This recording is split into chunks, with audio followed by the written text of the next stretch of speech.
The Quiet Revolution, Learning to Think for Yourself. Have you ever noticed how we're all walking around with borrowed thoughts? The average person makes about 35,000 decisions every single day. Yet, how many of those choices are truly our own?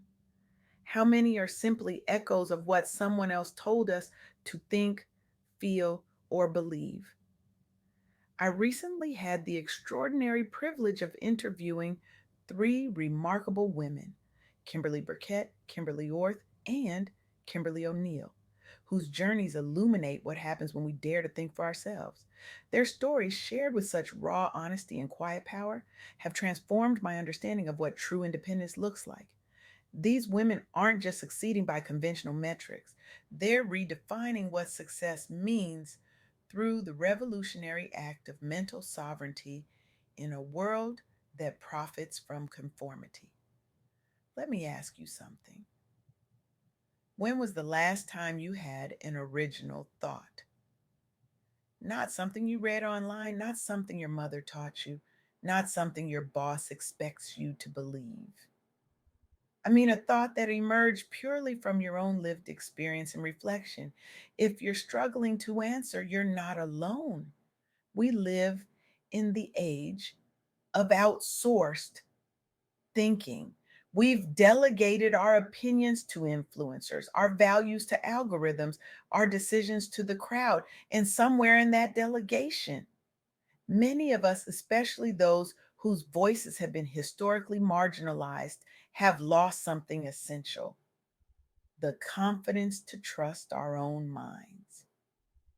When I spoke with Kimberlee Burkett, a former Marine who now runs her own makeup line called Badass Beauties, she shared something that stopped me in my tracks.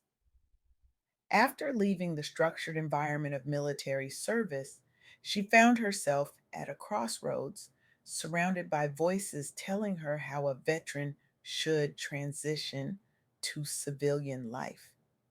Everyone had an opinion about what my next step should be, she told me, her voice carrying both the weight of that pressure and the lightness of having shed it. But none of those paths felt right for me. Instead of following the well worn trail, Kimberly leaned into what seemed counterintuitive: her passion for theater and creative expression. While others questioned this pivot, she recognized something they couldn't see: that her journey through body image struggles and self doubt had prepared her to create beauty products that weren't just cosmetics, but tools of empowerment. I remember standing in front of the mirror in my uniform, she shared, feeling so disconnected from the woman looking back at me. Years later, I realized that disconnect wasn't something to overcome, it was something to explore. Today, her company doesn't just sell makeup. It sells permission for women, especially Black women veterans, to define beauty on their own terms, all because she dared to think independently. But here's what fascinates me about independent thinking: it's not about rebellion for rebellion's sake, it's about alignment. It's about creating harmony between your external actions and your internal truth.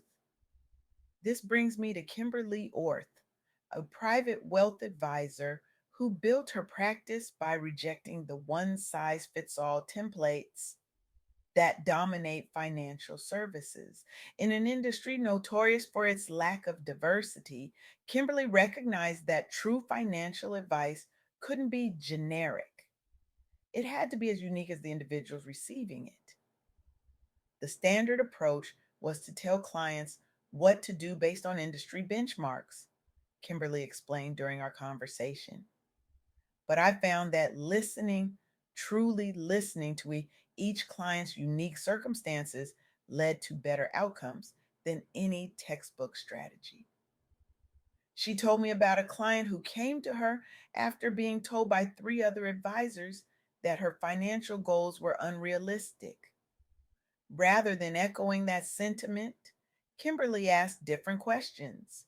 She discovered that this client's definition of security was rooted in her grandmother's wisdom, not Wall Street's metrics. When I honored her perspective instead of trying to replace it with industry best practices, we created a plan that actually worked for her life, Kimberlee said. That's when I realized that financial advice isn't about knowing all the answers. It's about respecting that different questions matter to different people.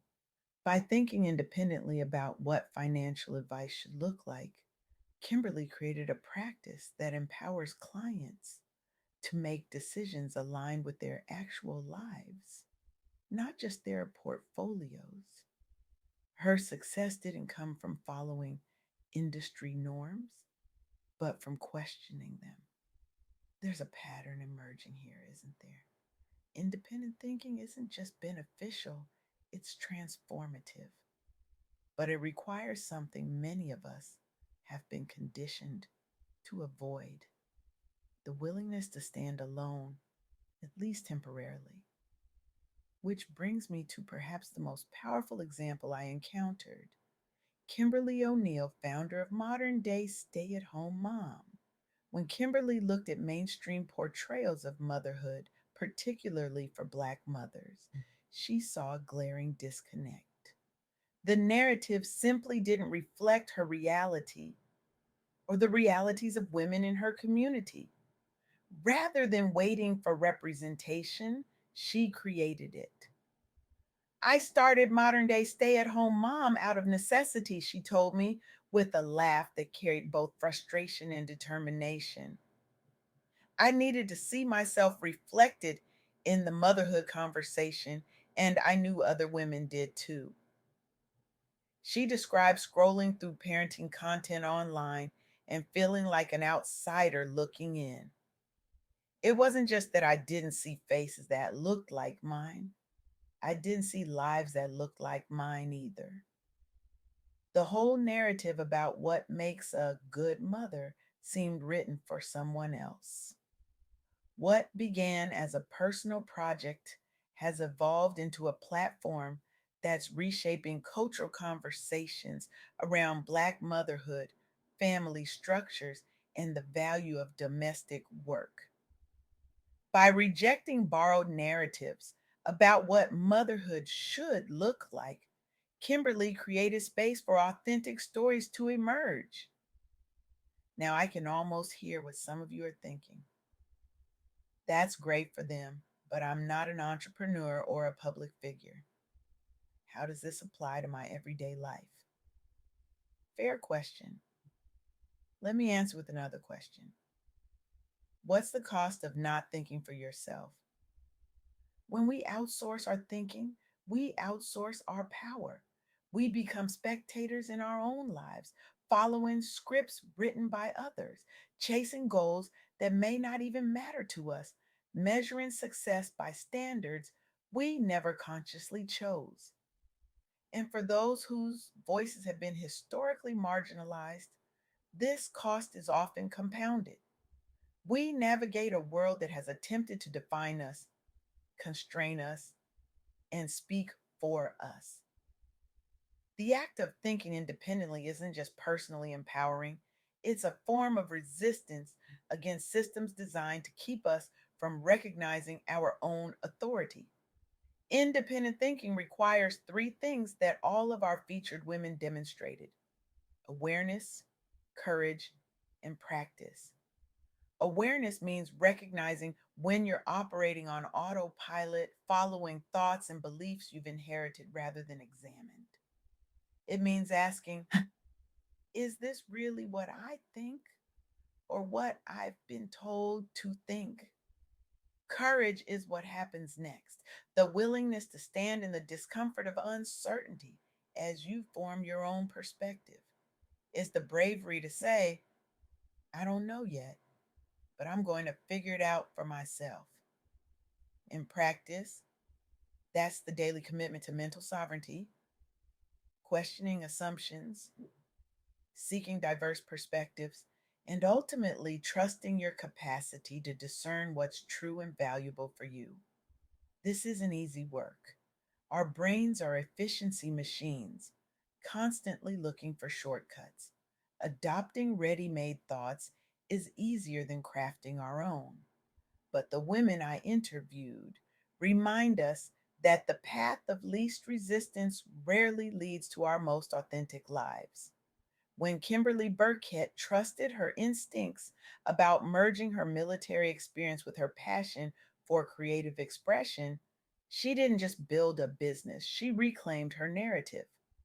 When Kimberly Orth questioned industry norms about financial advising, she didn't just serve clients better, she transformed what service could look like. When Kimberly O'Neill rejected limiting portrayals of Black motherhood, she didn't just create content, she created community around a more expansive truth. Their stories aren't exceptional because they achieved external success, though they certainly did. Their stories are exceptional because they demonstrate what becomes possible when we trust ourselves enough to think independently. So, where do we go from here? How do we cultivate this capacity for independent thought? I challenge you to start today. Identify one area where you've been following someone else's opinion without reflection. Maybe it's a career path you're pursuing because it seemed practical. Maybe it's a relationship dynamic you've accepted because it's familiar. Maybe it's a belief about yourself you've internalized from others. Take that one thing and give yourself the gift of solitude, journaling, meditating, walking alone, whatever helps you hear your own thoughts. Then make your next move based solely on your values and reasoning. This isn't about rejecting all external input. We need teachers, mentors, and guides. But there's a difference between learning from others and surrendering your mental autonomy to them. The revolution we need most right now isn't happening in the streets, it's happening in our minds, one independent thought at a time. And it begins with you right now, daring to ask, what do I really think about this? Your answer might just change everything, not just for you, but for all of us. Because when one person breaks free from the tyranny of borrowed thinking, they create a ripple effect that touches everyone around them. They become living proof that another way is possible. So I leave you with this: the world doesn't need more people who think alike. It needs more people who think deeply, honestly, independently. It needs you in all your glorious complexity to trust the wisdom of your own mind, to question, to challenge, to create, to lead from that quiet place of knowing that has always been yours. The most revolutionary act you can perform today isn't speaking louder than everyone else. It's learning to hear your own voice amid the noise and having the courage to follow where it leads.